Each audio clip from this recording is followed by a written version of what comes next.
Tanpa dana yang cukupi, macam mana dia nak bergerak? Apa tak selama ni dia dapat bekalan, dia orang punya gerak bawah tanah ada perniagaan kat luar. Gangster buat rompakan kat luar. Lepas tu dia orang ada kedai jahit, ada kedai percetakan, ada gedung-gedung perniagaan. Semua dah habis, kena bongkar. Kena seal, tutup. Macam mana? Nak beli senjata baru macam mana? Perubatan macam mana? Dan keperluan lain. Jadi, itu semua dah merupakan tekanan ekonomi dan logistik bagi diorang tu. Masalah kewangan diorang ni. Terima kasih belum follow saya. Kawan-kawan lain tolong tap like kawan. Tap like.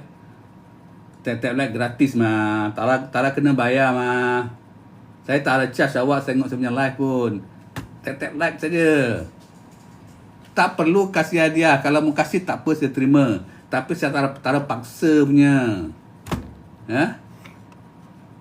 Selamat datang ya semua. Jadi maknanya yang ke-13 tu tekan ekonomi dan logistik. Okey, lagi apa lagi sebab-sebab lagi? Sebab-sebab lagi adalah desakan daripada anggota sendiri.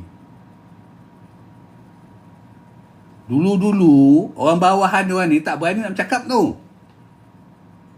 Dalam kemini kau tak bebas nak bersuara. Semua beratus je. Zoom. Dia punya cara dia autokratik. Dia bukan demokratik.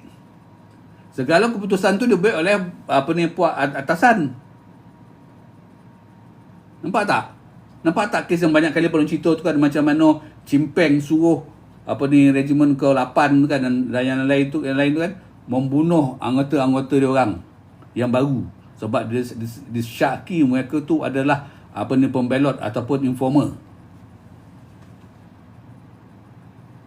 Sampai ketua regimen ke-8 dekat Sadau tu sanggup melawan lah, keluar daripada pecah sendiri, buat tubuh orang baru, PKM, Kumpulan Revolusi dia banyak kan kat Sadau.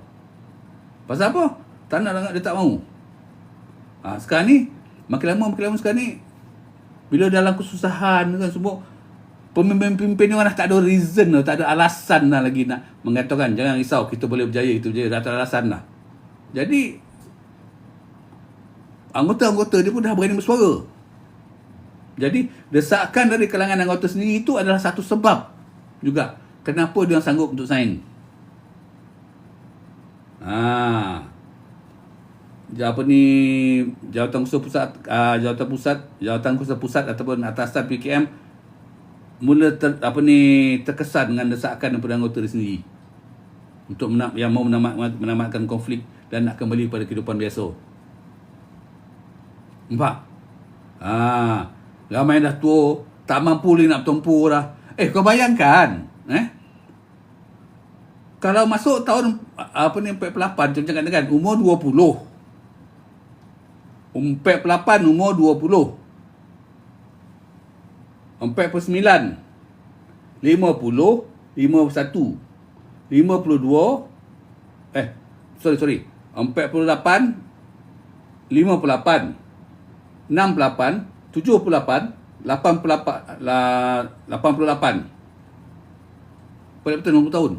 Tak ke masa tahun 89 tu, kebanyakan umur dia orang average umur 60. Askar tua dah pencen dah betul tu. Kalau askar kita dekat dalam angkatan tentera kita dah lama pencen dah. Dah tamat dah tempoh 21 tahun berkhidmat kan. Kalau polis masa tu 55 dah pencen dah. Sekarang 60 lah kan. Bayangkan. Jadi diorang pun mula mendesak dah. Sebab apa masa tu Cimpeng pun mungkin tak sekoreh dulu lagi dah. Dia punya jawatan kuasa tinggi dia pun tak sekoreh dulu lagi dah. Rashid Madin ke Presiden pun dia dah, yelah masing-masing dah tua kan. Jadi dah dengar lah pesakan. Ayo Cimpeng, apa macam ni, bila kita mau kita buat sini, sudah lama mah. Apa membuat Cimpeng pula kalau dulu pengikut cakap macam tu tembak je. Ini bakal pergi nak tembak. Sekarang tak ada dia fikir. Yelah kau pun dah tua dan pun dah tua. dan hargai kau 40 tahun berjuang sama-sama moden. Cakap kau tu botu tu rupanya. Tapi dia tak ada dapat mengaku. Betul-betul tak ada lah. Tak apalah, nanti saya bincang sama itu ahli jawatan setinggi. Tanya sama Abdullah Sidi, Rashid Maidin dan ramai lagi kan. Bincang lah. Itu fatwa yang ke-14. Kenapa dia sanggup sign? Okey. Fatwa yang ke-15, macam orang kata politik dan ekonomi Malaysia dah stabil. Tak ada alasan lah. Kau nak alasan apa lagi? Tak ada alasan. Masuk waktu tu Malaysia dah berkembang pesat dari segi ekonomi juga politik yang stabil tu kan. Masa tu zaman Tun Mahathir memang stabil lah. Okey. Dengan dasar Padang Timur lah, itu ini semua bagai lah kan. Lepas tu dengan dia punya gerakan serbuan waktu pagi tu, waktu subuh tu, morning dawn raid yang segala woto-woto yang dipunyai oleh British tu dapat dirampai balik melalui bursa saham kan. Sam Derby, Guthrie, Baustad semua habis dirampai balik kan. Jadi Mahathir masa tu banyak mencerita pelbagai kejayaan. Ya. Lebuh Raya Timur Barat tu macam-macam lah. Ya, dia buat jadi pelbagai kejayaan Mahathir buat masa tu. Masa tu memang Mahathir dalam keadaan kata orang ni dia punya politik tu memang peak lah. Jadi iyalah, dia punya orang-orang dia ni pun bukannya bangang kan. Ada masa tu lepas khabar masuk kan, tengok highway dah ada apa dah ada. Kita dalam hutan je lah. Kan nak macam mana lagi, hidup tak selesa lagi. Jadi dia tengok politik diorang makin lama makin kestabilan politik dan ekonomi Malaysia makin stabil. Jadi tak ada alasan lah. Nak apa lagi? Kalau dulu boleh ada kata British, lepas tu boleh ada katakan Tunku Rahman tu boneka British. Sekarang Tuan Mahdi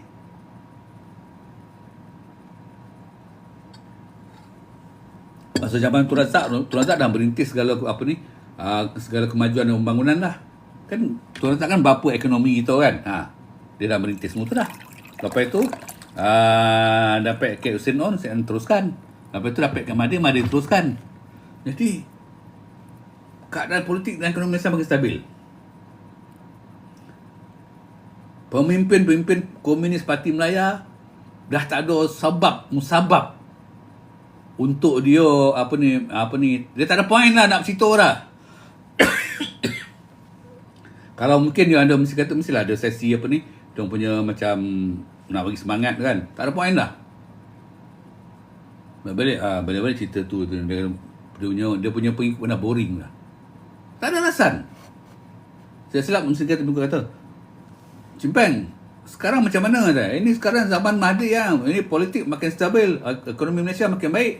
Macam mana kita kita punya alasan mau lawan lagi? Kita terimalah, sign sajalah. Lepas tu selama 40 tahun perjuangan itu, dia kehilangan beberapa pemimpin penting dalam PKM lah. Sama ada ditangkap, terbunuh ataupun tak aktif lagi. Ataupun menyerah diri kan, macam Musa Ahmad tu kan. Jadi ketiadaan pemimpin yang kuat ni kan melemahkan keupayaan organisasi dia orang lah. Untuk meneruskan strategi dan operasi dengan lebih berkesan. Sebab dia kan pecah kecil-kecil urusan kan. Dah dia pecah kecil-kecil. Jadi kepemimpinan tu dia mengalami krisis kepemimpinan. Macam Cimpeng, Abdullah Sidi, Rashid Maidin dia dekat pusat lah. HQ tu. Ni yang lain ni, unit penggempur lain ni.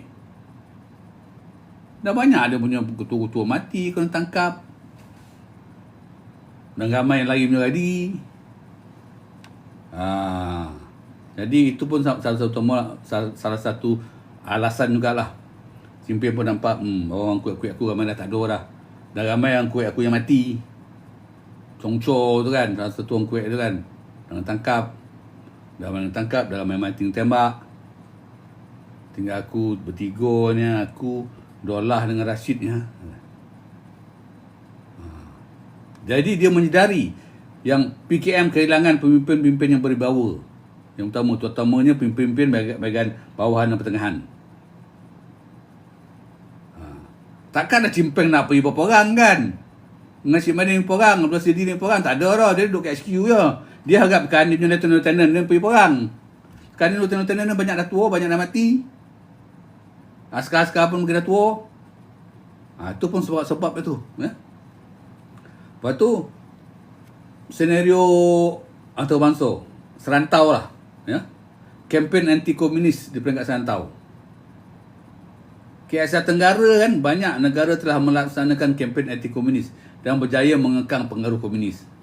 Dekat Indonesia dah berjaya kan, 1965 apabila Suharto naik menjadi ketua pemerintah kan, menjatuhkan Sukarno.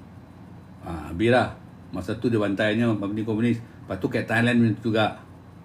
Jadi menyebabkan PKM terasing dah terasing. Nampak tak? Tak ada kawan. Macam mana? Dan itu salah satu sebab tu. Kempen anti-komunis memang aktif lah. Menurut anti-komunis kan. Lepas tu yang ke-18 tu, pendekatan keras pasukan selamatan Malaysia. Memanglah. Masa tu dia kena ni je. Kita tengok macam mana operasi Selamat Sawade kan, banyak dapat tangkap, musnahkan semua kan.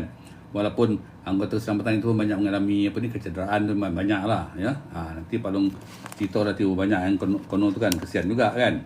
Tapi pendekatan keras pasukan keselamatan kita ni sebab apa? Bersandarkan daripada persenjataan yang canggih ya. Dan kita menggunakan strategi serangan yang berkesan dalam memerangi PKM. Jadi operasi-operasi ketenteraan dan pasukan keselamatan daripada angkatan tentera dan polis kan, makin lama makin berkesan. Kalau dulu senjata kita yang lama sekarang dah senjata yang baru. Kita ada kapal terbang baru. Yang kalau datang serang tu dah tak dapat nak ditembak dia dah macam dulu dah. Sebab kebini dah tak ada senjata yang baru. Jadi ini salah satu sebab juga dia takut. Sebab dia tahu setiap kali anggota keselamatan melakukan operasi, dah tentu punya tempat-tempat dia orang, kem-kem dia orang akan ditawan dan dia orang akan ada yang terbunuh dan ada yang menyerah diri, ada ditawan. Dah tentu punya. Jadi dia punya keanggotaan makin lama sikit. Nampak tak? Maknanya dia orang makin lemah, pasukan keselamatan kita makin kuat. Jadi dia tak daya nak menahan lagi dah tekanan keras, pendekatan keras kepada pasukan keselamatan itu. Macam mana kata dia nak lari ke mana lagi? Ke belakang Thailand, ke depan Malaysia. Mampu di tengah-tengah. Jadi tak ada cara lain. Saya kawan-kawan yang buat undang-undang, Palung mohon tolong tap like please. Tu dah 9,000 lebih dah, boleh dapat 10,000 ni. Hari ni boleh dapat 20,000 ni. Sebab ini bab yang terakhir kot. Pasal pengenalan komunis Malaysia ni. Kita dah sampai perjanjian damai ni ya. Terima kasih ya. Risha, terima kasih yang tap like, dan kawan lain saya pun mohon tap like ya. Muhammad Al-Fatih, terima kasih ya. Jadi sebab tekanan keras daripada pasukan keselamatan, itu pun punca juga. Punca yang ke-19, banyak punca ni. Palung ambil satu Palung kupas tu ya. Palung ada buat sikit apalah, kata ni kajian jugalah ya. Tu Palung dapat kalau dalam kod macam tu tak banyak, berapa 4, 5, 6 sebab saja. Saya Palung cari lagi, Palung kupas, Palung pecah lagi ya. Yang ke-19, kesukaran merekrut anggota baru. Memanglah. Siapa nak join komunis lagi? Okey, sasaran dia orang adalah kaum Cina. Jadi sekarang ni kalau nak rekrut baru, mesti kena rekrut orang muda. Tahun 89 brother. adalah tahun kita, masa tu internet dah mula nak masuk, macam-macam kemajuan kita dah rasai kan. Okey. Dan anak-anak muda Cina masa tu, dia tak pandang. Kenapa aku harus berada dalam hutan? Menyusahkan diri aku. Dekat luar ni aku dah berada kesenangan. Mak bapak aku dah senang. Apa aku nak semua dapat. Kenapa aku nak pergi ke hutan? Komunis tak ada modal nak pujuk dia orang lah. Kalau dulu mungkin ada modal. Oh, tengok mak bapak kau sudah tindas sekarang ni. Kau tengok kat kampung-kampung ni tak ada dapat bekalan perubatan, tak ada bekalan air dan elektrik. Orang bandar je ada. Tapi sekarang semua dah ada. Jadi memang suka dia nak merekrut anggota baru. Anak-anak muda masa tu tak tertarik dengan ideologi komunis dah. Yang membesar ataupun remaja tahun 80-an, 70-an, 80-an, macam Bayi Pak Long kan, 70-an kan. Kami masa tu kan lebih mentingkan nak memperbaiki kedudukan ekonomi keluarga daripada nak fikir-fikir pasal politik ni. Jadi kau bayangkan anak-anak Cina di kampung baru ataupun di kawasan pendalaman pun kan, tak ada pendalaman sekarang dah semua dah ke luar pinggir bandar kan. Semua perlukan pelajaran. Dia nampak pelajaran tu lagi penting daripada membantu komunis di hutan. Kalau dia masuk jadi komunis hutan, apa dia dapat? Belum tentu lagi. Tantang masuk ini, esok dah kena bunuh. Baik dia pentingkan untuk menaikkan taraf ekonomi keluarga. Sebab dia tak nampak bila nak join komunis di hutan sana boleh menaikkan taraf ekonomi keluarga dia orang, tak ada. Sebaliknya keluarga dia orang lagi susah. Keluarga dia orang dia akan kena kejar dengan polis, kena tanya mana pergi anak kau ni, apa dia buat, semua macam-macam kena kan. Buat apa nak pergi masuk menganggotai pasukan komunis? Baik aku belajar, baik sebab aku masuk universiti. Itu yang ramai jadi engineer, jadi doktor, jadi perniagaan tu. Jadi masa tu tahun 70-an, 80-an tu masukah dah nak rekrut anggota baru.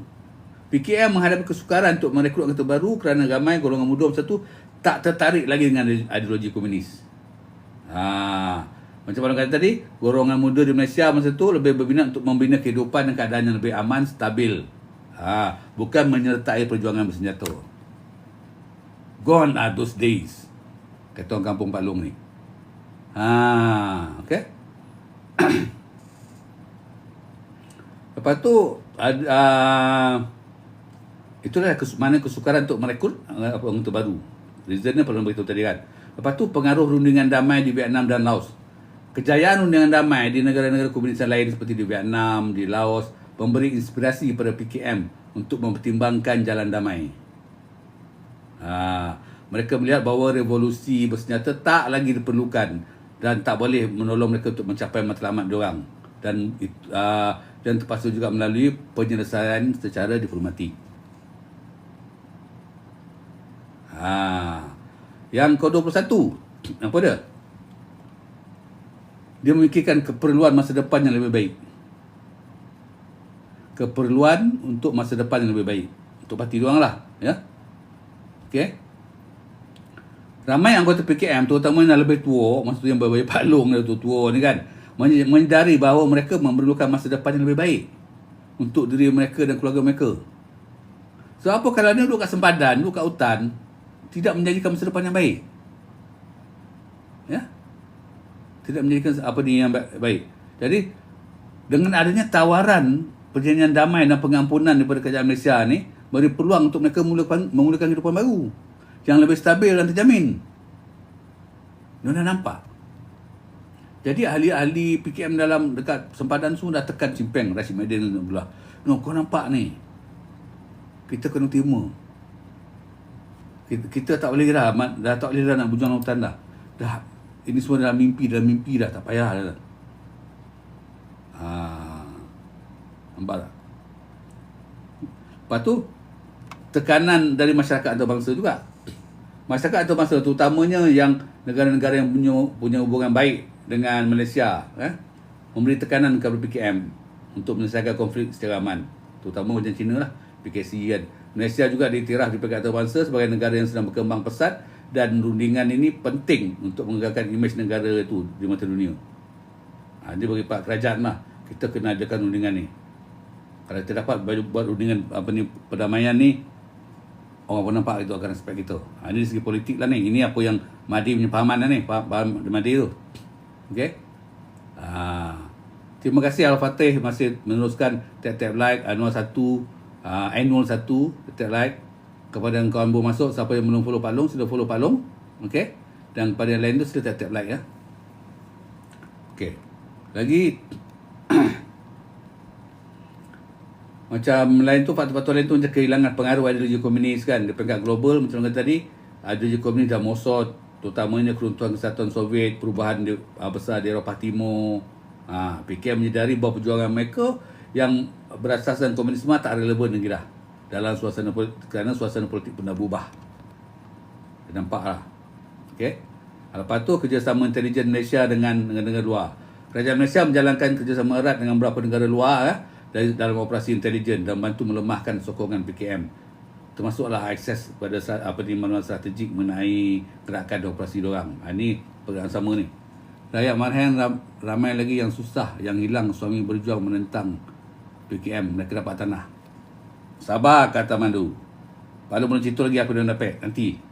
Ya. Ini nak siapa nak ceritakan apa yang faktor-faktor yang menyebabkan PKM nak sign treaty tu, perjanjian damai di Nyai dia. Tak banyak lagi, dia ada 30 faktor yang paling kupas halus-halus ya. Okey. Lepas tu apa lagi? Apa lagi sebab lagi? Okey, satu lagi kerana apa? Keinginan untuk mengelakkan pertumpahan darah lebih lanjut. Untuk mengelakkan pertumpahan darah. Macam Palung kata tadi, kita dah tua dah. Bertahun-tahun kita bertempur kan. Dah ramai kawan-kawan kita yang dah mati dah. Dia fikir dia tu betul ya. Lebih banyak membawa kematian dan kehancuran. Jadi rundingan damai ni satu peluang untuk kita membina hidup baru kata. Dapat mengelakkan pertumpahan darah dan yang tak ada lagi beri manfaat pada siapa pun dalam ni. Cimpeng, Nasi Madin, Abdul Sidi dan yang semua dah nampak. Perjanjian damai ni adalah satu cara untuk mengelakkan pertumpahan darah berlanjut. Sebab apa? Kalau dia orang tak terima perjanjian damai itu kan, kalau dia orang tolak kan, Pak Long garanti kerajaan itu masa tu akan attack, go all out. Go all out apa sekena orang.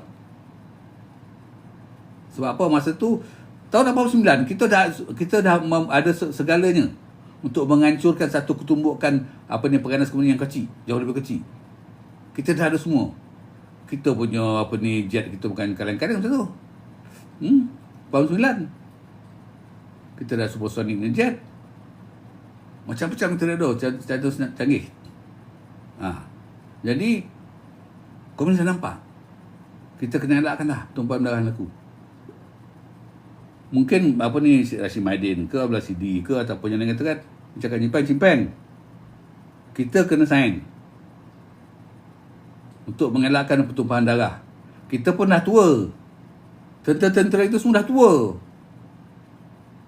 Ramai yang terkencing nak seluar nanti kalau kena serang. Dah tua kan. Macam-macam penyakit dah ada. Macam mana?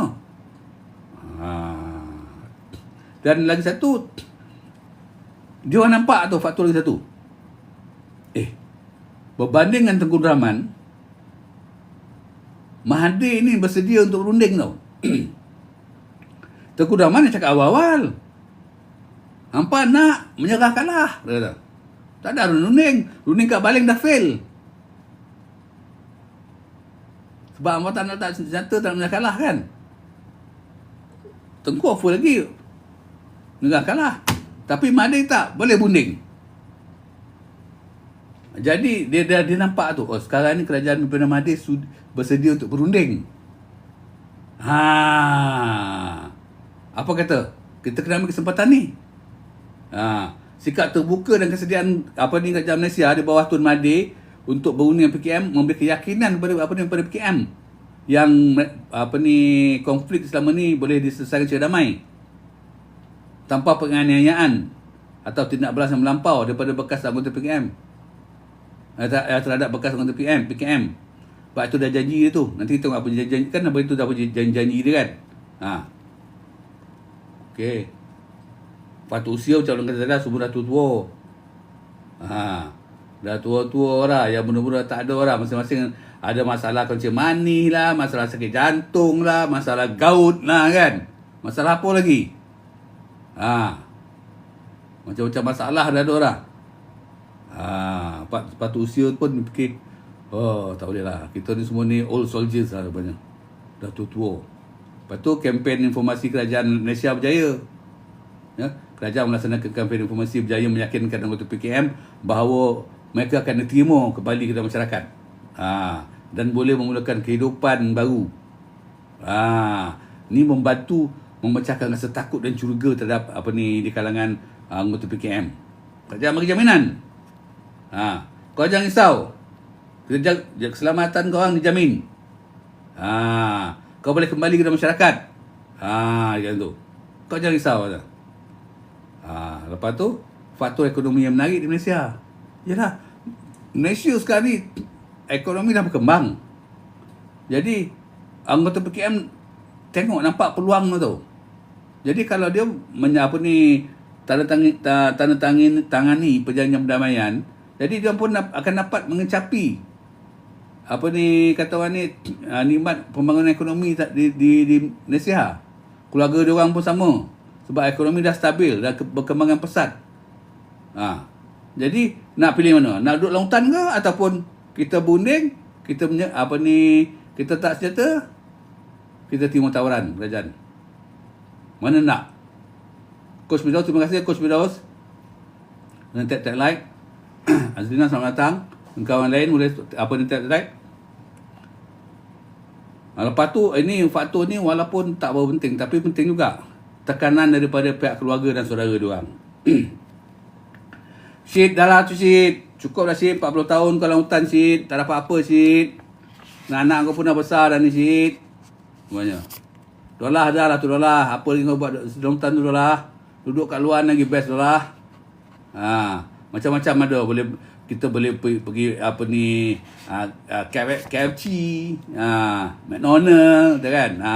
Kita boleh makan kat sana. Apa nak lagi dah lah. Dalam hutan tak ada apa dah lah banyak. Sekarang ni semua kemudahan dah ada kat luar dah lah.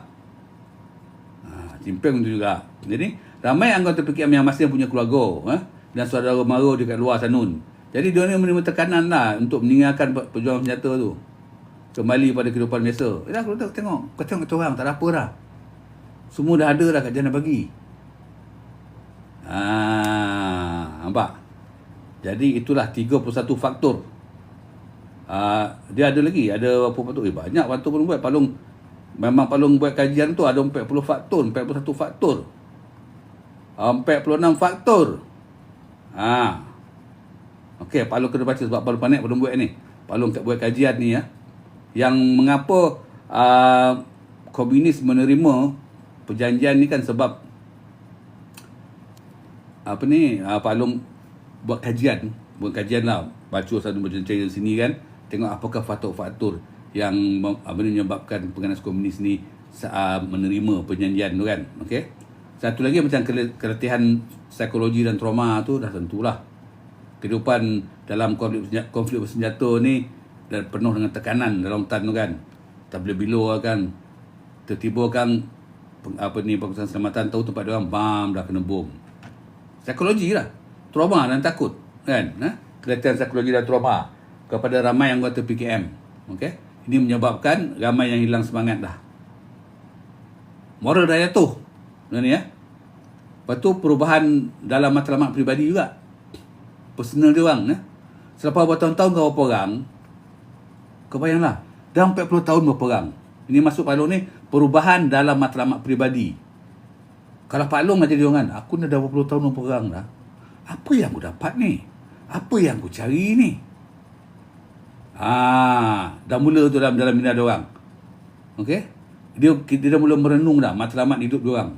Apa matlamat hidup aku? Kawan-kawan aku, adik-adik aku semua senang lenang kat luar. Aku masih dalam hutan ni. Dengan badan bau busuk ni semua kan. apa tu, keinginan untuk memiliki keluarga. Mana yang belum keluarga lah, nak berkeluarga. Lepas tu nak menjalankan kehidupan normal. Dia rindu dah kehidupan normal tau. Ini perubahan dalam diri tau. Dulu kat kampung, dulu aku macam ni. Sekarang ni aku dengar kampung aku dah maju dah. Ada macam-macam. Aku masih kat sini. Ini semua perubahan dalam diri diorang lah. Dalam matlamat pribadi diorang. Apa yang aku nak cari sekarang ni. Jadi itu pun salah satu sebab tu, psychologically effect diorang tu, untuk apa ni, tidak nak meneruskan perjuangan dah. Lepas tu pengaruh luar, pengaruh perubahan sosial di Malaysia. Berubah. Dengan perubahan sosial yang pesat di Malaysia, seperti urbanisasi kan, urbanization. Pekan makin lama makin besar. Kalau dulu Kuala Lumpur, sekarang ni Bandaraya Kuala Lumpur, kota metropolitan. Baru banyak dah kan. Apa ni, lepas tu ada pula lagi Putrajaya dah ada. Dan pendidikan semakin berkembang. Anak-anak aku duduk dalam hutan tu apa? Dia fikir tu. Jadi perubahan cara hidup masyarakat pun dah jauh berubah. Taraf apa ni, kehidupan apa ni, kawan-kawan yang dulu masuk ke kampung kan dah berubah dah. Kau berapa ramai kawan-kawan ni sedang lenang. Jadi pengaruh perubahan sosial ni pun jadi satu faktor tu bagi diorang tau. Okey?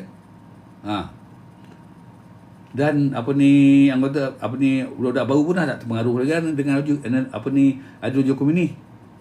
Sebab dia orang lebih tertarik pada kehidupan moden dan peluang untuk apa ni, memperbaiki ekonomi dan merebut segala peluang dalam bidang ekonomi yang ada.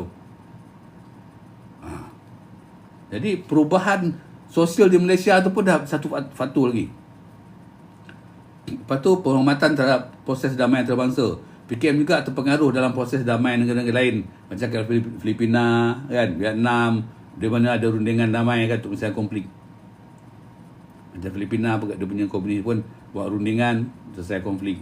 Kat Vietnam kan, lepas tu menunjukkan bahawa pilihan damai tu bukan tanda kekalahan lah bagi diorang, tapi langkah untuk penyelesaian konflik yang bertamadun. Kalau dulu bagi diorang tu, kalau benda damai tu kalah. Jadi sekarang ni pandangan dah berubah. Yalah, kita dah berubah dah kan. Lepas tu teknologi pengawasan dan taktik keselamatan yang meningkat. Tahun 80-an dulu, kemajuan teknologi pengawasan ni meningkat tau, dari segi keselamatan kerajaan itu punya. Macam-macam benur dah ada. Jadi masa tu PKM dah semakin suka nak bergerak tau. Dengan kecanggihan apa ni, kata orang ni, teknologi ada. Penggunaan teknologi ni yang dipunyai oleh apa ni, anggota keselamatan ni, telah memberi tekanan dan tambahan dan mengekang kemampuan PKM tu bergerak. Okey. Lepas tu apa lagi ya? Macam mana kata tu, keinginan mengakhiri konflik panjangan ni. It's time lah kata. Dan 40 tahun terlibat ni kan, konflik bersenjata ni, dia nampak tak ada membawa apa-apa faedah. Nanti lah. Lepas tu pengaruh apa ni, pemimpin apa ni, komunis antarabangsa yang apa ni, yang berhenti berjuang. Dia tengok kampung antarabangsa pun ramai pemimpin komunis dan negara lain pun turut beralih kepada diplomasi daripada senjata. Ini semua ni kalau pengaruh luar ni pun ikut untuk pengaruh dia orang lah. Lepas tu perubahan pada fokus ideologi. PKM dah sedar lah bahawa perjuangan senjata untuk menyambangkan komunisme tak relevan lagi dah. Dah tak boleh buat lah. Okey. Yang terutamanya banyak negara dah mula balik kepada kapitalisme, pasaran bebas. Betul tak? China dah balik, Rusia dah balik. Dia dah mula mengubah fokus ideologi diorang kepada yang lebih praktikal untuk apa ni, demi untuk apa, kemajuan negeri diorang. Tengok apa berlaku China sekarang. Nampak? Ya? Okey. Jadi lagi satu tu, tawaran insentif yang kerajaan beri menarik hati diorang. Jadi dia fikirlah kehidupan lama dah tak bermakna lah. Jadi last sekali, okey lah, dia yakin bahawa penyelesaian damai ni adalah satu penyelesaian yang terbaik. Sebab apa dia dah macam mana kata lah, tak dia tak ada pilihan lain lagi lah. Faktor geografi pun juga akan operasi diorang. Kawasan sepadan Thailand dengan Malaysia pun semakin dipantau dengan ketat kan oleh kedua pihak, menyukarkan pergerakan diorang. Ya, yang ke-48 keinginan untuk kehidupan yang lebih aman.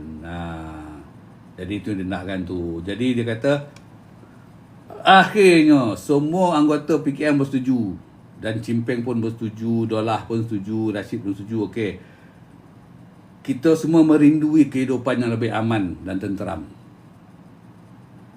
Dah tak guna dah kita berperang dah. Tak menang. We are fighting a losing battle, kata orang kampung Pak Long ni.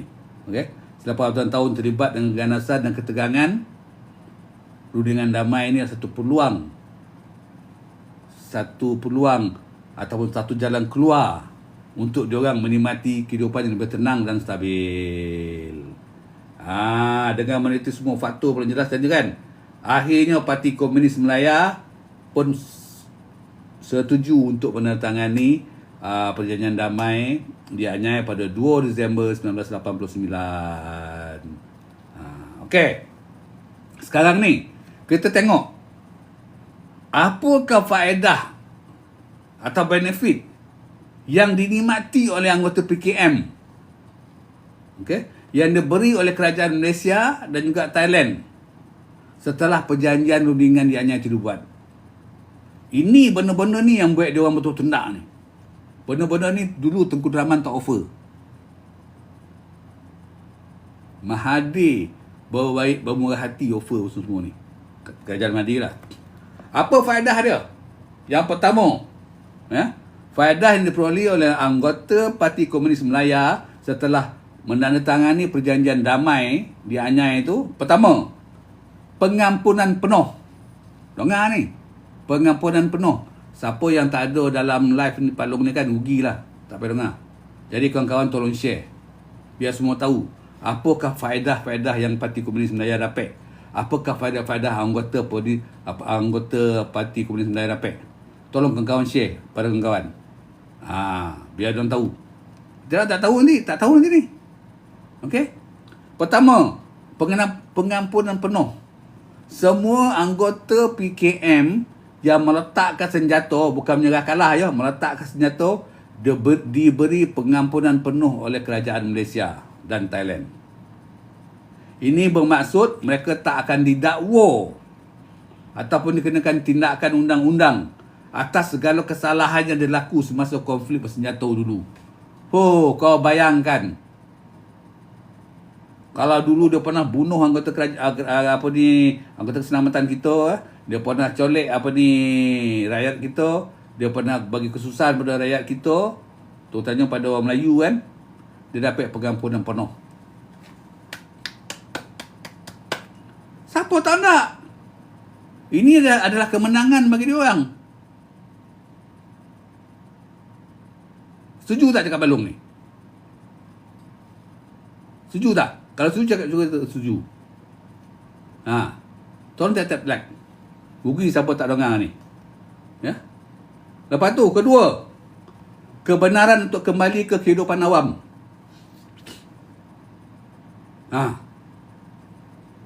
Bekas anggota PKM dibenarkan untuk kembali ke kehidupan awam dan menjalani kehidupan seperti rakyat biasa tanpa dikenakan sebarang diskriminasi dan penganiayaan.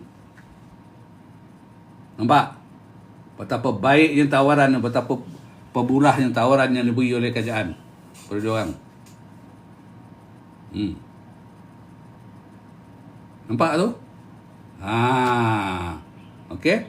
Yang ketiga, penempatan semula di Malaysia ataupun di Thailand.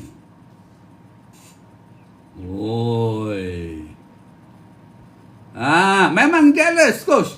Coach tolong share live ni pada kawan lain, biar orang tahu apa isi dia. Pak Long pun jealous dengan dia. Penempatan semula, yang ketiga, penempatan semula di Malaysia ataupun Thailand. Okey. Anggota PKM diberi pilihan untuk menetap sama ada di Malaysia ataupun di Thailand dengan jaminan keselamatan dan perlindungan yang sewajarnya. Nampak? Ini bukan perlu ubah, ini memang ada dalam tu, dalam perjanjian tu. Perlu kau bercerita. Lepas tu apa lagi? Penyediaan perumahan. Penyediaan perumahan. Kerajaan Thailand menyediakan penempatan khas bagi anggota PKM yang memilih untuk menetap di sana. Mereka diberi tanah dan rumah untuk memulakan kehidupan baru. Nampak? Lepas tu apa lagi? Bantuan keuangan.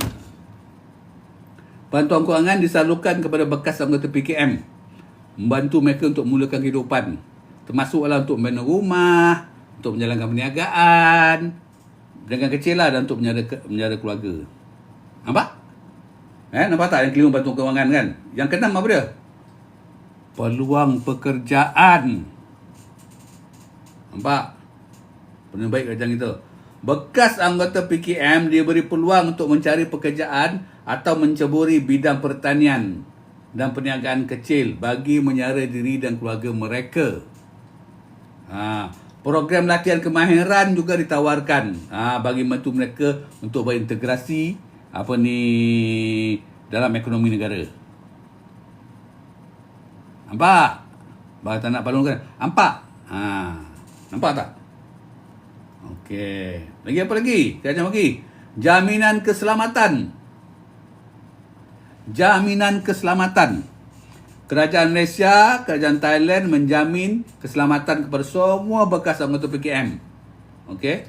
Maksudkan mereka tak akan dianiaya ataupun dihukum oleh pihak-pihak tertentu kerana latar belakang mereka sebagai anggota penganas komunis. Nampak? Full protection tau.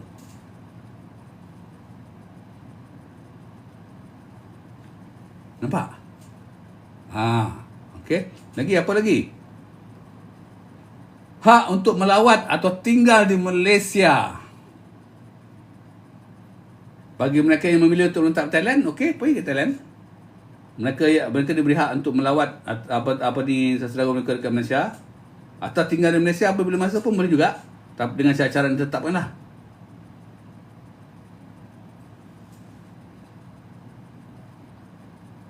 Nampak? Itu yang ke-8. Yang ke-9, program integrasi semula ke dalam masyarakat. Banyak kata yang dia bagi tu. Okay. Bekas anggota PKM, okey, akan dibantu untuk dibantu untuk diintegrasi semula ke dalam masyarakat melalui pelbagai program sosial, komuniti, dan memastikan mereka dapat menjalankan kehidupan yang stabil dan diterima oleh masyarakat setempat. Nampak? Okey, lagi apa lagi? Kemudahan pendidikan untuk keluarga. Anak-anak bekas anggota PKM akan diberi akses kepada pendidikan yang baik, sama ada di Malaysia ataupun di Thailand. Memastikan generasi seterusnya dapat membina kehidupan yang lebih cerah. Kemudahan pendidikan untuk keluarga, maknanya dia dapat sabur taraf gitu untuk belajar. Lagi, ini yang kalau orang dengar banyak orang jealous ni. Hak untuk memiliki tanah. Kau ada? Kau ada tanah? Bekas anggota PKM di Thailand diberi hak untuk memiliki tanah di kawasan penempatan baru mereka, yang membantu mereka untuk menjalankan aktiviti pertanian dan menjaga keluarga mereka. Siapa yang duduk kat Thailand lah, dapat tanah tu. Lepas tu, jaminan kesihatan. Bekas anggota PKM dan keluarga mereka diberi akses kepada perkhidmatan kesihatan yang disediakan oleh kerajaan, dengan membantu mereka menjaga kesihatan selepas bertahun-tahun hidup dalam hutan dalam keadaan sukar tu. Bagi faedah-faedah ni yang bantu anggota PKM setuju untuk sign tu. Okey. Okey, sekarang ni kita pecah lagi. Tadi dia kata penempatan semula kan? Betul tak? Penempatan semula di Malaysia atau di Thailand. Di manakah penempatan tersebut dan apakah nama penempatannya? Bekas penempatan semula bekas anggota Parti Komunis Melayu ni selepas perjanjian damai itu adalah di kawasan sempadan Thailand, Malaysia Thailand tu. Okey. Butiran lokasi dia pertama Kampung Chulabon 12 ataupun Ban Chulabon 12. Ini penempatan ni tanah duduk situ tu, ya.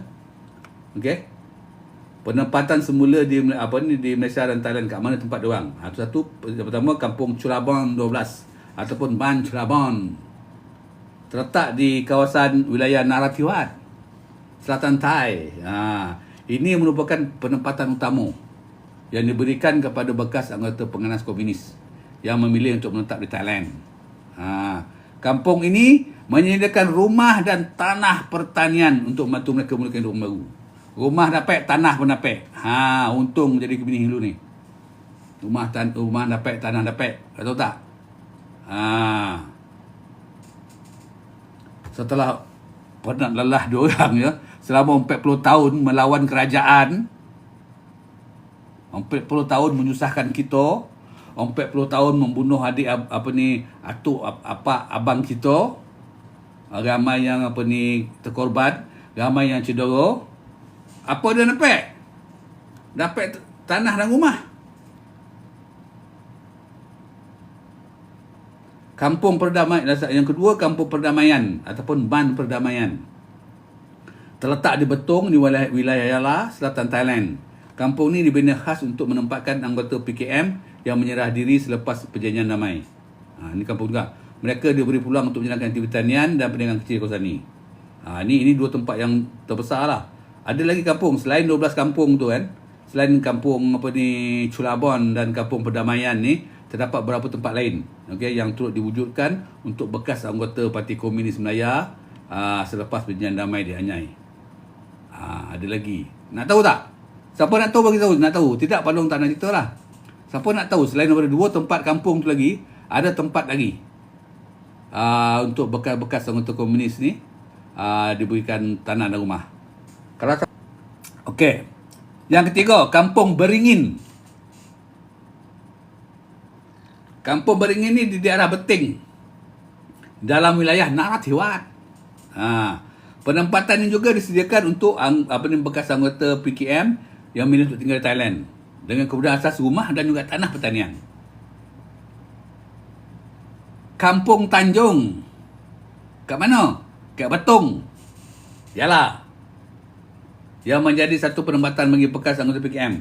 Kampung ni pun sama juga. Lagi pula kampung ni di sini diberi akses kepada sumber air, elektrik dan perkhidmatan sosial lain, memudahkan untuk kehidupan mereka. Lagi mana? Kampung Baung. Kampung ni pun terletak di Yala. Merupakan satu lagi lokasi yang disediakan untuk bekas anggota PKM ni. Okey, dan keluarga mereka. Kawasan ni memberi peluang mereka untuk terlibat dalam aktiviti pertanian dan perniagaan. Tanah dapat, rumah dapat. Lagi apa lagi? Kampung Suan Kluai. Suan Kluai. Terletak di Narathiwat juga. Kampung ini tempat tinggal bagi beberapa bekas anggota PKM. Mereka menjalani kehidupan lebih baik di sini dengan akses kepada pendidikan dan perkhidmatan kesihatan. Lagi apa kampung apa? Kampung Selamat. Kampung Selamat ni kat mana? Satu lagi lokasi kat Bentong, Yala jugalah. Diwujudkan khusus untuk membantu anggota PKM untuk menyelesaikan diri dan kehidupan baru selepas warinya konflik. Jadi ada berapa kampung? Satu kampung, Kampung Chulabon, Kampung Perdamaian, Kampung Beringin, Kampung ada panggilan Kacang Padong tadi, okey. 6 Kampung Baung, 7 Kampung Selamat, 8 Kampung Rantau Panjang, nama kampung tu dekat Narathiwat, ya. Lepas tu Kampung Sungai Jentik dekat Betong, Kampung Padang Jaya dekat Betong juga, Kampung Pasir Mas dekat Narathiwat Thailand, bukan Pasir Mas Kelantan Kol pula. Okey, semuanya sekali ada 12 kampung. Okey. Sekarang kita nak tahu juga. Kita dapat tahu kan anggota komunis. Sekarang kita nak tahu ya. Tadi kita tahu dah kampung, ada 12 kampung semua ya. Ada kampung, ada tanah, okey? Sekarang ni kita nak tahu pula pasal bantuan kewangan. Sebab sekarang kita nak tahu apakah jenis bantuan keuangan, ya, tolong. Okey, sebab apa? Pak Long nak teruskan sebab Pak Long nak tahu apakah jenis bantuan keuangan yang diterima oleh anggota Penganas Komunis selepas mereka menandatangani perjanjian damai ni, ya. Okey. Tadi dah tahu dah dapat rumah semua kan, dapat tanah semua kan. Okey, pengampunan, okey, dah tahu dah. Okey, jenis-jenis bantuan dia. Jenis bantuan keuangan. Satu, bantuan pendaftaran awal nama dia. Dalam bantuan pendaftaran awal ni dia orang kena daftar kan, nak menyerahkan anggota-anggota dia semua kena register lah, ya. Cimpeng kena bagi list anggota-anggota dia nak menyerah, bukan menyerah, nak letak senjata ni. Dah ada nama semua dah, ya. Jadi dia panggil pendaftaran awal tu. Dalam pendaftaran awal tu pun dapat bantuan tau. Okey, dia panggil bantuan pendaftaran awal. Jumlah dia RM1,000 setiap anggota. RM1,000 setiap anggota. Bantuan awal. Bantuan awal ni sekali je dia bagi. Bila kau register kau dapat RM1,000. Itu dia. Ni kita nak tahu apa jenis bantuan keuangan yang dapat. Bantuan pendaftaran awal RM1,000 saja setiap ahli. Sekali saja dia bagi. Siapa yang bagi? Kerajaan Malaysia bagi. Bantuan ini diberikan kepada anggota komunis yang mendaftar semula sebagai warga negara selepas menandatangani perjanjian perjanjian damai. Brother, saya dapat RM1,000, brother. Apa untung? Kedua, apa lagi bantuan? Bantuan permulaan kehidupan. Selepas korang sign, bantuan pendaftaran dapat RM1,000. Okey, lepas tu bantuan permulaan kehidupan, dia nak mulakan kehidupan sebagai orang biasa, ya. Apa dapat? Dapat RM3,000 setiap anggota. RM4,000 lah, ya. Sekali saja. Okey. Siapa yang bagi? Kerajaan Malaysia bagi. Okey. Bantuan ini bertujuan untuk membantu bekas anggota PKM memulakan kehidupan baru selepas meninggalkan perjuangan mereka. Okey. Ketiga, bantuan bulanan untuk keluarga. Bantuan bulanan untuk keluarga dapat RM500 satu bulan. Ya, Cik Lee, untung Cik Lee. Untung. RM500 sebulan. Mula-mula dapat RM1,000, dapat RM3,000. Itu sekali jalan. Lepas tu setiap bulan dapat RM500 setiap bulan. Bantuan daripada kerajaan Malaysia. Bantuan ini disalurkan kepada anggota bekas anggota PKM dan keluarga mereka untuk menyara kehidupan seharian. Lepas tu bantuan pendidikan untuk anak. Okay. Bantuan pendidikan untuk anak ini berjumlah RM200. Setiap bulan dapat. Maknanya RM500 campur 200 dapat RM700 dah setiap bulan. Dapat, Bantuan ni kerajaan Malaysia juga yang bagi. Bantuan ini bertujuan untuk menyokong pendidikan anak-anak bekas anggota PKM. Nampak betapa baiknya kerajaan Malaysia. Lagi apa? Bantuan keuangan pertanian. Yang pada berkenaan untuk menggunakan pertanian keuangan. Berapa dia dapat? RM5,000. Sekali saja, RM5,000. Okey, sekali saja. Siapa bagi? Kerajaan Thailand. Yang Thailand bagi. Bantuan ini diberikan kepada anggota PKM yang terlibat dalam aktiviti pertanian sebagai sumber pendapatan orang. Jadi jumlah keseluruh bantuan berdasar apa yang anda dapat kan, berdasarkan bantuan kan. Bantuan awal, pendapatan awal RM1,000. Bantuan permulaan kehidupan RM1,000, dia dapat RM4,000 lah sekali datang, dapat RM4,000. Bantuan bulanan kepada keluarga sepanjang 5 tahun tau. Selalu dia bantuan bulanan keluarga tu selama 5 tahun dia bagi. Dia tak ada lah sampai sekarang, tak ada lah sampai 5 tahun je. Okey, kau bayangkan 500 kali, ini setiap keluarga ni setiap keluarga 500 kali 12 bulan kali 5. Berapa jumlah dia? Siapa pandai? Cuba cakap Balong. Berapa jumlah dia? Selama 5 tahun tu berapa dia dapat? Cuba tulis. Ini dia panggil bantuan bulanan untuk keluarga. Pandai Noel. Okey. Lepas tu bantuan pendidikan untuk anak. Anggaran anak 2 orang. Kita agaklah 2 orang kan. Selama 5 tahun. Berapa dapat? 200 kali 2 kali 5.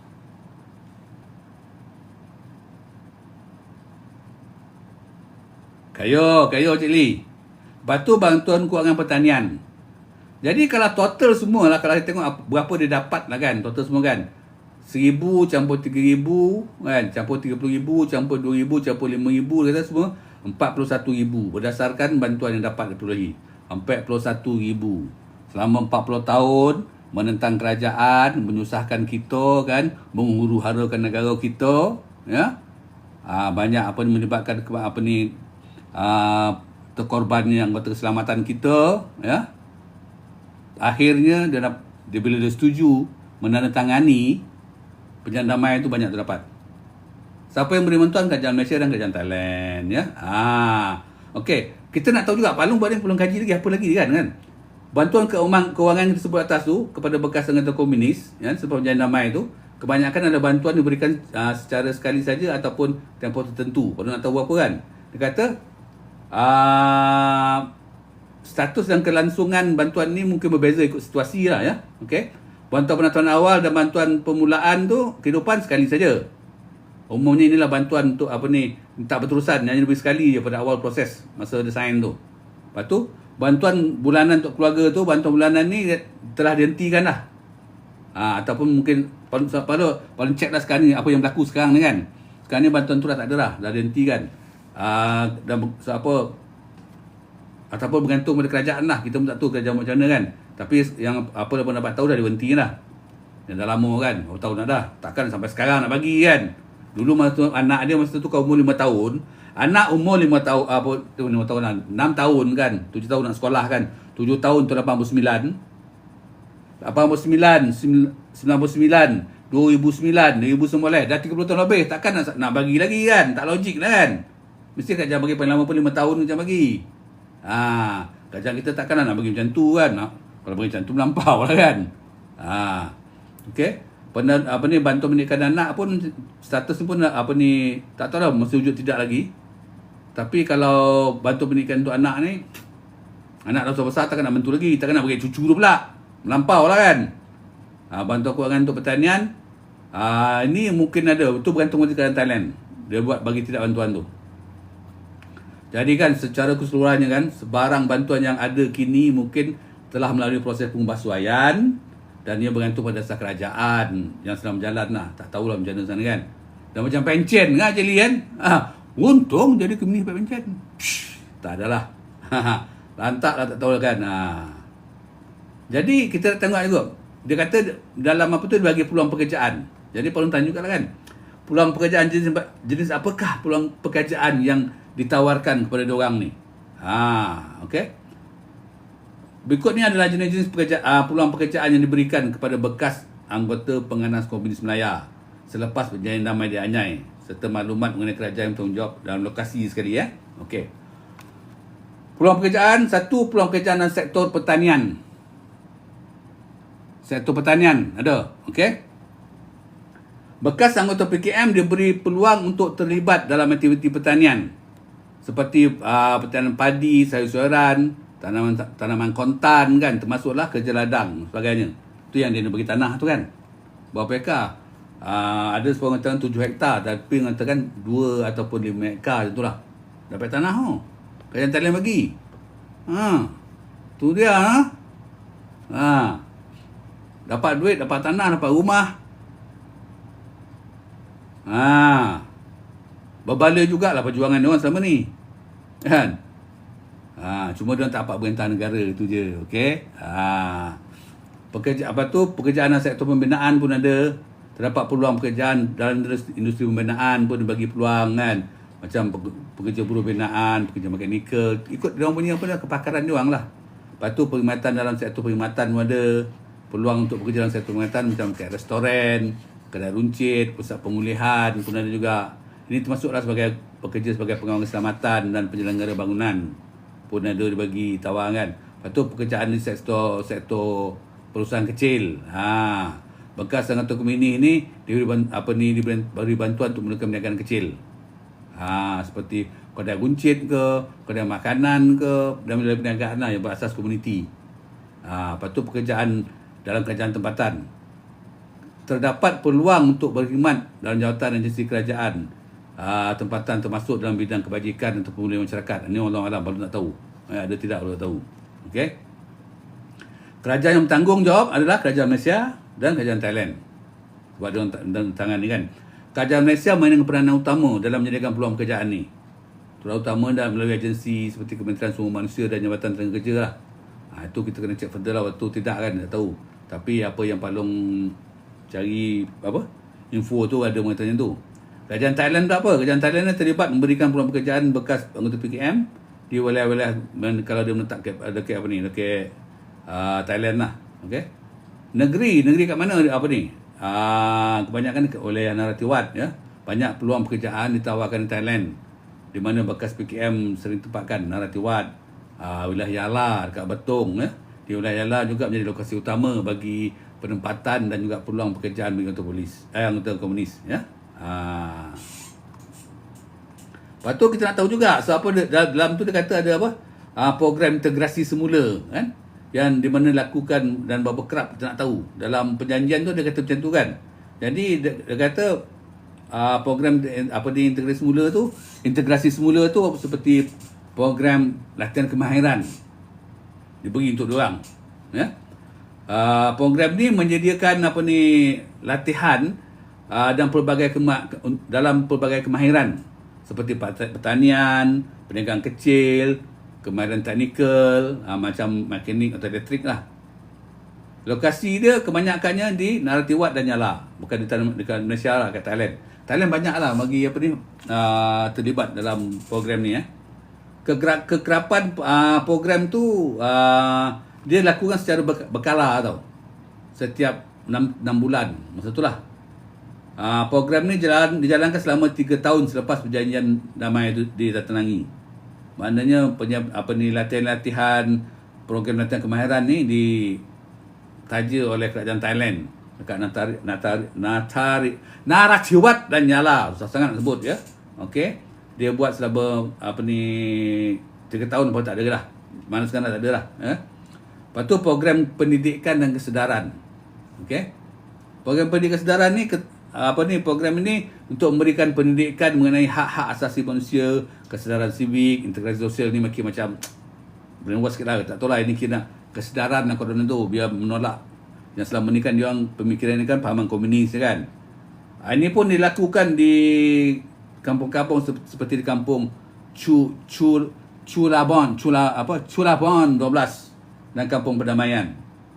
Benda ni dilakukan program pendidikan ni dilakukan setiap bulan. Ini kira pendidikan macam kata orang ni penyesuaian lah selepas dia menandatangani perjanjian tu damai, lepas tu nak jadi orang biasa. Jadi adalah program yang kerajaan buat untuk nak kata macam brainwash diorang lah ya. Doktrin lah kan ya. Dijalankan setiap bulan selama 2 tahun. Setelah perjanjian damai. Lepas tu program pertanian berkelompok. Banyak program tu diorang tu. Keterangan dia membentuk sekumpulan bekas anggota PKM yang terlibat dalam projek pertanian. Pertanian bersama, mana pertanian kelompok lah, dengan sokongan teknikal dan keuangan diberikan. Tempat dia mana? Di Betong, Yala, semua dekat Thailand ya. Aktiviti ini dilakukan secara mingguan lah. Program ni jalan selama 5 tahun selepas perjanjian tu. Lagi apa lagi? Perjanjian pembinaan komuniti. Banyak ni program ni. Program pembinaan komuniti. Untuk meningkatkan hubungan sosial di kalangan anggota PKM dan masyarakat setempat. Melalui aktiviti kemasyarakatan, gotong royong, maknanya biar anggota komuniti dia blend lah, maknanya boleh menyesuaikan diri dengan masyarakat setempat. Lokasi dia di kampung-kampung di mana anggota PKM tu ditempatkan. Ada 12 kampung kan. Seperti Kampung Beringin, Kampung Selamat, banyak ya. Aktiviti ni diadakan setiap 3 bulan dan dilakukan selama 4 tahun selepas perjanjian dibuat. Nampak ya? Okey, apa lagi? Program kesihatan dan kebajikan. Okey. Ini memberi akses kepada perkhidmatan kesihatan dan pemeriksaan kesihatan percuma dan sokongan psikologi. Ini pun kajian Thailand juga buat. Okay? Dilakukan di klinik-klinik komuniti di kawasan Narathiwat dan Yala. Program ni diadakan setiap 6 bulan. Dan berjalan selama 3 tahun selepas perjanjian dibuat. Banyak kan? Nampak tak? Tolong tap like kawan-kawan kalau kau masih mendengar lagi. Kalau tidak kan perlu cakap seorang-seorang je. Kau yang tekak palung ha. Palung nak cerita benda ni untuk kau tahu sama tahu ni. Tolong tap like dan juga komen lah kalau nak komen apa-apa. Palung sedang menceritakan apa benefit yang pengganas komunis dapat selepas menandatangani perjanjian damai pada tahun 1989, 2 Disember. Ini benefit dia ya. Okey. At least kita tahu tu apa benefit dia.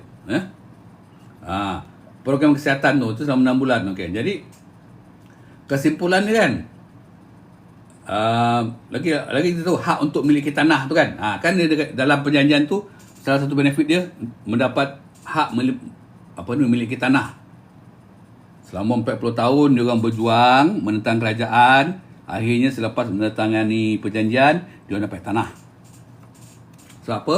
Sebab dia setuju untuk meletakkan senjata. Okey. Maknanya dah tak ada perjuangan senjata dah, maknanya ancaman akan pemberontakan bersenjata komunis dah tak ada dah selepas perjanjian damai itu ditandatangani. Okey. Kita nak tahu juga berapa luaskah tanah yang dimiliki oleh anggota PKM dan di mana ke tempatnya dan kerajaan manakah yang menyediakan. Ustaz nak tahu ke mana, berapa luas dan kerajaan mana menyediakan. Okey. Berapa maklumat paling dapat lah kan tentang luas, tentang pasal tanah ni kan yang diberi ni kan.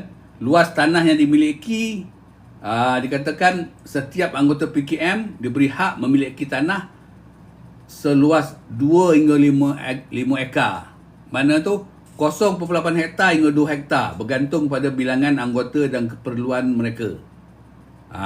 Maknanya paling sikit 2 ekar, paling banyak 5 ekar dapat tanah. Wow. Kau ada? Lokasi tanah tu kat mana? Okey. Tanah ni tempatnya diberikan kepada anggota PKM terletak di kawasan-kawasan tertentu di selatan Thailand. Okey, khususnya di Narathiwat, Yala dan Betong. Kerajaan mana yang menyediakannya? Kerajaan Thailand, bukan kerajaan kita dah. Mandi pandai. Takkan kita nak buat. Kalau kita sediakan mengamuk orang rakyat Malaysia kot. Oi, senang ni kau kau lawan kerajaan, kau memberontak, kau dapat tanah. Tak. Thailand yang bagi. Jadi kita kena berterima kasih lah dengan kerajaan Thailand sebab ada sudi bagi kan. Okey. Kerajaan Thailand telah bertanggungjawab menyediakan tanah bagi bekas anggota PKM. Program ini dilaksanakan sebagai sebahagian daripada usaha untuk mengintegrasikan mereka dalam masyarakat dan memberi peluang untuk menjalani kehidupan yang lebih baik. Apakah tujuan pemberian tanah ni kan? Tujuan pemberian tanah ni ialah untuk bertujuan membolehkan anggota PKM terlibat dalam aktiviti pertanian, menyerah hidup mereka serta membantu dalam proses pemulihan dan integrasi pada masyarakat setempat. Dengan memberi hak milik tanah, kerajaan Thailand berharap akan dapat membantulah bekas anggota PKM ini membina kehidupan baru dan yang stabil dan produktif setelah perjanjian damai dilakukan. Sekarang persoalan dia. Okey? Kau dengar persoalannya. Adakah anggota PKM benar-benar memusnahkan senjata mereka? Dan apakah bukti yang mereka benar-benar memusnahkan senjata mereka? Sebab apa? Dalam perjanjian tu kan dia kata dia kena letak senjata. Kan? Letak senjata dan musnah senjata dia. Jadi kita nak tahu, betul ke? Kau ada seruk katnya. Kan? Jawapannya ya. Anggota Parti Komunis Melayu benar-benar memusnahkan senjata mereka sebagai sebahagian daripada proses pelaksanaan perjanjian damai Anyai pada tahun 1989. Apa bukti dia? Apa sandaran dia? Palung kan suka kata kan, kalau orang cakap dengan Palung kan, apa sandaran kau? Apa bukti kau? Yalah, setiap kita kena ada fakta, ada sandaran. Dia tak boleh cakap je kan. Yo, aduh. Tak boleh tu kan. Pemusnahan senjata oleh anggota anggota PKM. Satu proses pemusnahan dia, kita nak tahu. Sebagai sebahagian daripada perjanjian damai, PKM bersetuju menyerahkan semua senjata mereka kepada pihak kuasa. Pemusnahan ini dilakukan di hadapan wakil-wakil kerajaan Malaysia, Thailand dan juga pemantau antarabangsa. Dia letak satu semua. Jadi dia kena ni lah, kena kata ni dia kena terus lah, dia kata ni utmost good faith kan. Dia kena ikhlas lah kalau betul-betul nak kau cakap kau nak berdamai kan. Letak senjata, sekarang dah bagi tak senjata orang ni. Keluar semua senjata kena letak lah. Jangan suruh-suruh lagi. Kalau suruh-suruh dia tak boleh dah. Tapi bagi Abang Long tak ada suruh dah. Sebab apa? Semua dah tua-tua, dia nak buat apa lagi? Jalan pun dah okey dah. Buat senjata macam ni nah, betul kan? Okey. Penyeliaan dan pengawasannya. Proses pemusnahan ini disaksikan oleh pihak ketiga, iaitu termasuk wakil daripada Pertubuhan Bangsa Bersatu. Wakil daripada Pertubuhan Bangsa Bersatu pun ada menyaksikannya. Dan organisasi bukan kerajaan dan NGO yang terlibat dalam pemantauan keamanan pun ada terlibat. Keberadaan mereka menjamin bahawa segala proses itu jalan terus dan sah. Nampak ya? Okey. Bukti pemusnahan senjata, apa bukti dia? Kita nak tahu juga apa bukti kau. Memang ada, terdapat bukti dokumen rasmi. Terdapat dokumen rasmi yang menyatakan bahawa senjata itu telah diserahkan dan dimusnahkan. Ini termasuklah laporan daripada pihak berkuasa dan pemerhati bangsa. Itu buktilah. Dokumen rasmi semua ada kan. Siapa kita nak katakan tidak? Kan? Dia dah tunjukkan yang bukti ya. Lepas tu bukti lain apa? Gambar dan video pun ada. Terdapat bukti bergambar, rakaman video semasa proses pemusnahan senjata terjalankan. Menunjukkan senjata itu telah dimusnahkan dan proses pun dilakukan. Ada video, ada gambar pun ada. Nampak? Ya? Lepas tu biasalah media pun melaporkan kan, pelbagai laporan media tempatan atau bangsa melaporkan tentang pemusnahan senjata di PKM. Lepas tu yang kompleks saksi ada banyak individu, termasuk penduduk setempat pun ada, wakil kerajaan pun ada yang menjadi saksi pada proses pemusnahan tu. Keterangan mereka menjadi bukti bahawa pemusnahan tu telah dilakukan. Okey. Kesimpulannya, pemusnahan senjata oleh anggota PKM adalah satu langkah penting dalam proses perdamaian dan integrasi semula. Dengan mematuhi perjanjian ini, PKM telah menunjukkan komitmen untuk menghentikan konflik dan menyokong proses perdamaian di Malaysia dan Thailand. Itu dah. Nampak ya? Itu adalah kisah proses peletakan senjata, ya. Kalau kita mungkin nak tahu kan, okey. Mungkin kita pun nak tahu juga kan kekuatan PKM masa tu berapa. Kalau menurut buku yang boleh baca ni kan, kekuatan PKM masa sebelum perjanjian damai tu buat kan, tak ramai lah. Hanya tinggal dalam lingkungan 1188 lebih kurang tenteranya yang ada. Jadi kalau 1000, kalau kau nak kalkulate berapa banyak duit keluar kan, kau kalkulate lah berdasarkan pada 1188, ya. Apa lagi fakta-fakta lain. Itulah dia, ya. Itulah dia kesudahannya perjuangan bersenjata Parti Komunis Malaya berakhir dengan perjanjian damai dihanyai pada 2 Disember 1989. Perlu nak ceritakan semua tu lah. Jadi sekarang ni dah tak ada lah dah ancaman bersenjata daripada Pak Komunis. Nampak? Perlu ucapkan terima kasih pada siapa yang sampai sekarang ni mendengar sampai habis. Dia mula sampai habis, ya. Jadi kita tahulah. Jadi kita boleh cerita lah kat orang nanti kan. Apa yang berlaku, apa dia perjanjian perdamaian tu, kat mana kan. Apa yang dia orang dapat, kan. Tapi ingat ya, macam tanah ke tempat tinggal semua tu kan, itu semua kat Thailand, bukan kerajaan Malaysia buat. Tak ada orang. Kerajaan kita bagi duit pun tak banyak, duit yang awal je lah. Sekarang dah tak ada orang bantuan apa dah. Dia semua dah hidup sendiri lah. Itu dia. Nampak? Ada apa-apa soalan?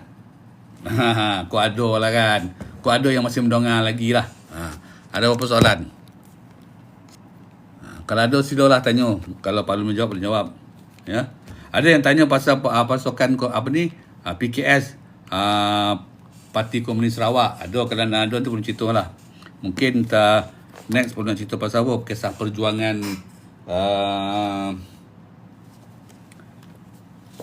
kisah ni kisah F-Team lah, kisah perjuangan F-Team kan, nanti pun cerita kan.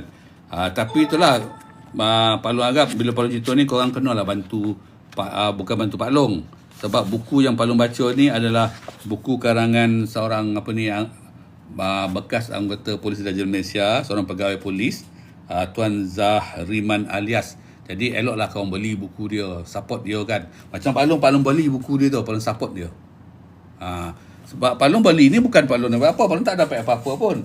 Tapi sebagai mengenang jasa dia kan, dia sanggup bercerita dengan kita kan, kisah perjuangan dia dengan tim dia kan, F-Team tu. Kita sebut F-Team kan. Jadi korang belilah buku tu. Pak Long dah beli 2 Pak Long beli. Nampak? Pak Long support Tuan Zahriman Alias ni. Nanti Pak Long ceritakan. Tapi cerita pun kenalah beli buku, jadi boleh kau tengok kan. Untuk anak-anak kau mendengar kan. Jadi kalau kau dengar je tak beli pun tak best lah. Kita kena support lah ni Tuan Zahriman Alias ni. Salah seorang anggota polis SB lah yang bertugas dalam F-Team ni. Nanti boleh ceritakan macam mana kisah dia. Dia buku ni dia ceritakan kisah dia pada dia kecil sampai dia apalah. Pertama ni kisah cerita orang lama, dia kisah kehidupan dia lah bila dia jadi askar, apa kerja dia, apa dia buat kat mana kan. Dia macam katakannya dia bercerita lah, dia cerita kisah dia, ada gambar-gambar mau dia tunjukkan. Ya. Tapi itulah, setelah kau dengarkan apa yang Parti Komunis Sino, Parti Komunis Melayu rapet kan dalam perjanjian damai itu, kalau nak komen lah. Itu je. Okey, kawan-kawan semua, Pak Long rasa cukup sekarang ni. Kepada yang tetap belantai tadi, Pak Long ucapkan terima kasih. Pak Long nak rehat, nak join dengan kawan lain punya live. Dan insyaAllah Pak Long akan sambung lagi dengan topik yang lain. Kepada siapa yang sudi datang, terima kasih ucapkan. Kepada mereka yang follow Pak Long, terima kasih ucapkan. Okey? Terima kasih, kita jumpa lagi. Assalamualaikum.